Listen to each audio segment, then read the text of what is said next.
This is now a bone of my bones and flesh of my flesh. She shall be called woman, because she was taken out of man.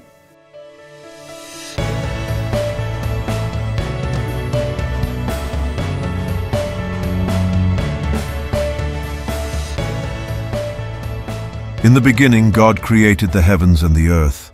The earth was without form and void, and darkness was on the face of the deep. And the Spirit of God was hovering over the face of the waters. Then God said, "Let there be light." And there was light. And God saw the light, that it was good. And God divided the light from the darkness. God called the light day, and the darkness he called night. So the evening and the morning were the first day. Then God said, "Let there be a firmament in the midst of the waters, and let it divide the waters from the waters." Thus God made the firmament, and divided the waters which were under the firmament from the waters which were above the firmament. And it was so. And God called the firmament heaven. So the evening and the morning were the second day. Then God said, "Let the waters under the heavens be gathered together into one place, and let the dry land appear." And it was so. And God called the dry land earth, and the gathering together of the waters he called seas. And God saw that it was good. Then God said, "Let the earth bring forth grass, the herb that yields seed, and the fruit tree that yields fruit according to its kind, whose seed is in itself on the earth." And it was so. And the earth brought forth grass, the herb that yields seed according to its kind, and the tree that yields fruit, whose seed is in itself according to its kind. And God saw that it was good. So the evening and the morning were the third day. Then God said, "Let there be lights in the firmament of the heavens, to divide the day from the night. And let them be for signs and seasons, and for days and years, and let them be for lights in the firmament of the heavens, to give light on the earth." And it was so. Then God made two great lights, the greater light to rule the day, and the lesser light to rule the night. He made the stars also. God set them in the firmament of the heavens to give light on the earth, and to rule over the day and over the night, and to divide the light from the darkness. And God saw that it was good. So the evening and the morning were the fourth day. Then God said, "Let the waters abound with an abundance of living creatures, and let birds fly above the earth across the face of the firmament of the heavens." So God created great sea creatures and every living thing that moves, with which the waters abounded, according to their kind, and every winged bird according to its kind. And God saw that it was good. And God blessed them, saying, "Be fruitful and multiply, and fill the waters in the seas, and let birds multiply on the earth." So the evening and the morning were the fifth day. Then God said, "Let the earth bring forth the living creature according to its kind, cattle and creeping thing and beast of the earth, each according to its kind." And it was so. And God made the beast of the earth according to its kind, cattle according to its kind, and everything that creeps on the earth according to its kind. And God saw that it was good. Then God said, "Let us make man in our image, according to our likeness. Let them have dominion over the fish of the sea, over the birds of the air, and over the cattle, over all the earth, and over every creeping thing that creeps on the earth." So God created man in his own image. In the image of God he created him. Male and female he created them.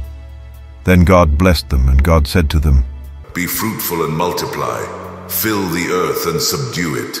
Have dominion over the fish of the sea, over the birds of the air, and over every living thing that moves on the earth." And God said, "See, I have given you every herb that yields seed, which is on the face of all the earth, and every tree whose fruit yields seed. To you it shall be for food.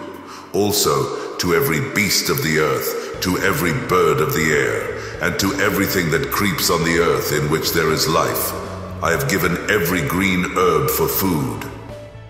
And it was so. Then God saw everything that he had made, and indeed it was very good. So the evening and the morning were the sixth day.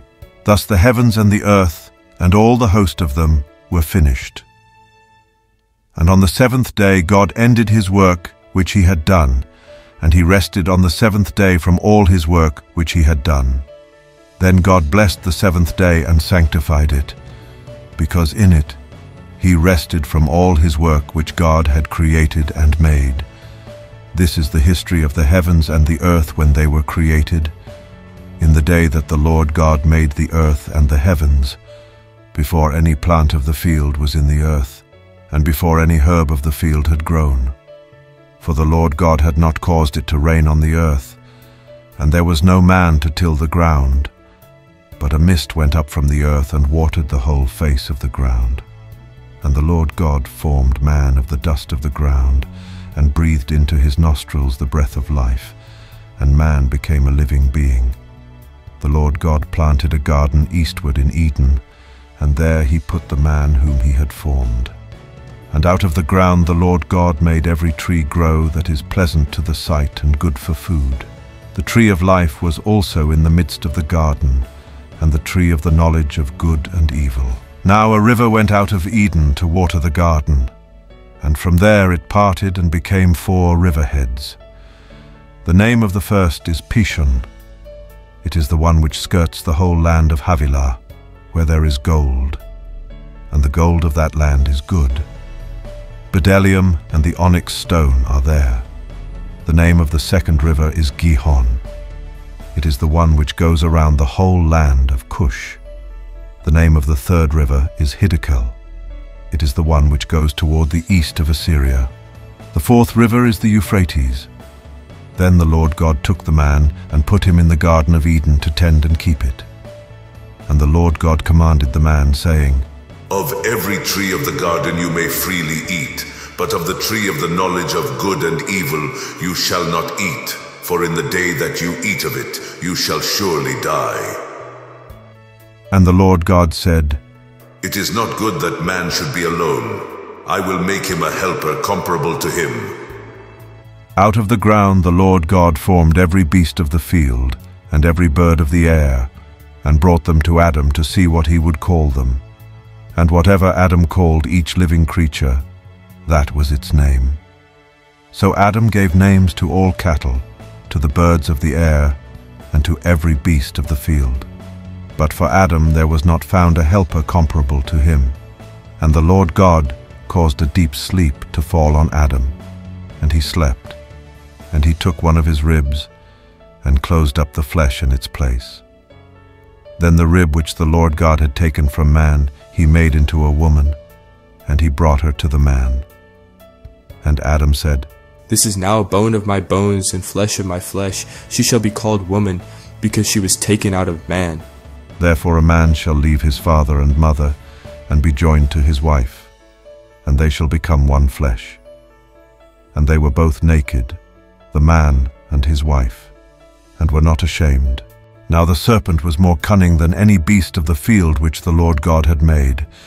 And he said to the woman, Has God indeed said, You shall not eat of every tree of the garden? And the woman said to the serpent, We may eat the fruit of the trees of the garden, but of the fruit of the tree which is in the midst of the garden God has said, You shall not eat it, nor shall you touch it, lest you die. Then the serpent said to the woman, You will not surely die, for God knows that in the day you eat of it your eyes will be opened, and you will be like God, knowing good and evil. So when the woman saw that the tree was good for food, that it was pleasant to the eyes, and a tree desirable to make one wise, she took of its fruit and ate. She also gave to her husband with her, and he ate. Then the eyes of both of them were opened, and they knew that they were naked, and they sewed fig leaves together, and made themselves coverings. And they heard the sound of the Lord God walking in the garden in the cool of the day. And Adam and his wife hid themselves from the presence of the Lord God among the trees of the garden. Then the Lord God called to Adam and said to him, Where are you? So he said, I heard your voice in the garden, and I was afraid because I was naked, and I hid myself. And he said, Who told you that you were naked? Have you eaten from the tree of which I commanded you that you should not eat? Then the man said, The woman whom you gave to be with me, she gave me of the tree, and I ate. And the Lord God said to the woman, What is this you have done? The woman said, The serpent deceived me, and I ate.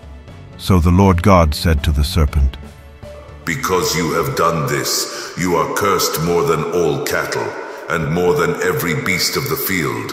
On your belly you shall go, and you shall eat dust all the days of your life. And I will put enmity between you and the woman, and between your seed and her seed. He shall bruise your head, and you shall bruise his heel. To the woman he said, I will greatly multiply your sorrow and your conception. In pain you shall bring forth children. Your desire shall be for your husband, and he shall rule over you. Then to Adam he said, Because you have heeded the voice of your wife, and have eaten from the tree of which I commanded you, saying, You shall not eat of it. Cursed is the ground for your sake. In toil you shall eat of it all the days of your life. Both thorns and thistles it shall bring forth for you, and you shall eat the herb of the field. In the sweat of your face you shall eat bread, till you return to the ground. For out of it you were taken, for dust you are, and to dust you shall return. And Adam called his wife's name Eve, because she was the mother of all living. Also for Adam and his wife the Lord God made tunics of skin and clothed them. Then the Lord God said, Behold, the man has become like one of us, to know good and evil. And now, lest he put out his hand and take also of the tree of life, and eat and live forever. Therefore the Lord God sent him out of the Garden of Eden to till the ground from which he was taken. So he drove out the man, and he placed cherubim at the east of the Garden of Eden, and a flaming sword which turned every way, to guard the way to the tree of life.